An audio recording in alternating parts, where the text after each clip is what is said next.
All right, let's jump right in. Today, we're talking about what might just be the most unforgettable part of any trip to Japan.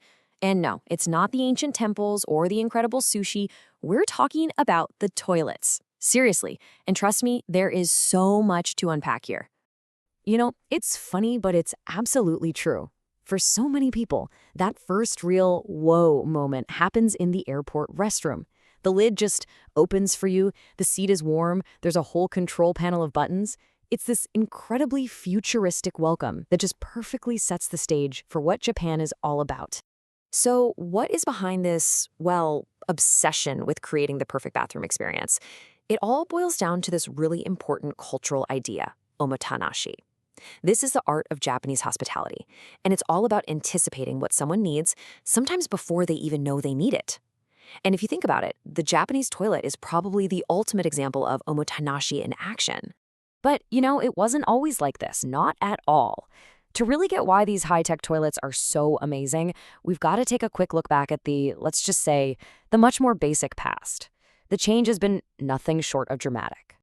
Yeah, this really says it all. For a long, long time, the standard was the washiki, the squat toilet. It was a bit of a workout for your legs, and let's just say it wasn't a huge hit with most visitors. But then, in the 80s, the washlet came along and just completely changed the game, making comfort and hygiene the top priority. And this wasn't just some luxury item. It was a full-blown revolution.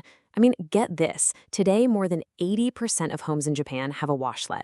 That is a massive number. It really speaks volumes about this national passion for cleanliness and a real love for technology that makes everyday life just a little bit better. Okay, so we've seen the cool tech, but why do these toilets have all these unique features? This is where it gets really interesting, because the answers reveal some fascinating layers of Japanese culture hiding just beneath the surface. This is a question you might honestly ask yourself. You're in a restroom in Japan, you look at the control panel, and you see a button with a little musical note on it. A sound princess? What in the world could that be for? Well, meet the Otohime, which literally translates to sound princess. You push the button, and it plays a recording of a flushing sound. The reason? It was actually invented to save water. People were flushing over and over again just to mask, other noises. It's this perfect blend of technology solving a very human, very cultural issue. And that cultural issue comes down to haji. This is a really key concept in Japan that's all about modesty and wanting to avoid any kind of embarrassment in front of other people. So the sound princess exists because of this deeply held value. It's a wild intersection of technology, water conservation, and cultural psychology, isn't it? Okay, on to another bathroom tradition, toilet slippers.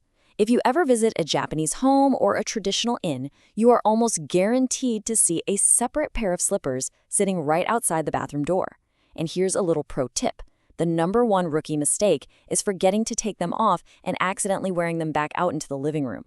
So what's the deal with the special slippers? Well, this one is rooted in the Shinto idea of kegare, or impurity. Traditionally, the toilet is seen as an unclean zone, while the rest of the house is a clean or pure space. Those slippers act as a physical barrier, making sure you don't track the impurity of one space into the other. It's a simple little habit with some seriously deep cultural and spiritual roots. Now, this deep commitment to cleanliness doesn't just stop at home. Oh no, it extends out into public spaces in a way that is just, it's pretty remarkable. We have to talk about Japan's public restrooms. Just for a second, think about the state of public toilets where you live. Now compare that to the standard in Japan. They're pretty much always free. They are shockingly clean, and they feel completely safe to use. It's a level of civic pride and shared responsibility that you just don't see everywhere. It's truly impressive.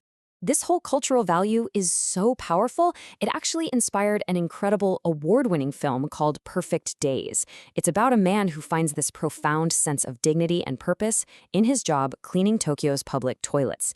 It's a really beautiful movie that shows how this isn't just about being clean, it's about a whole philosophy of caring for public space. And believe it or not, Japan is still pushing the envelope. In Tokyo's Shibuya district, they've installed these public toilets made of transparent glass. But don't worry, the second you lock the door, the glass instantly turns opaque. These things are designed by famous architects, and they're literally becoming tourist attractions.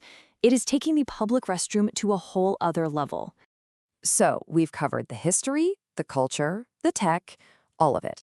Now, how about we turn this into a fantastic conversation starter for your next language exchange? Here are a few questions I've put together to get you going. First off, a great debate topic. Are these toilets a little over-engineered?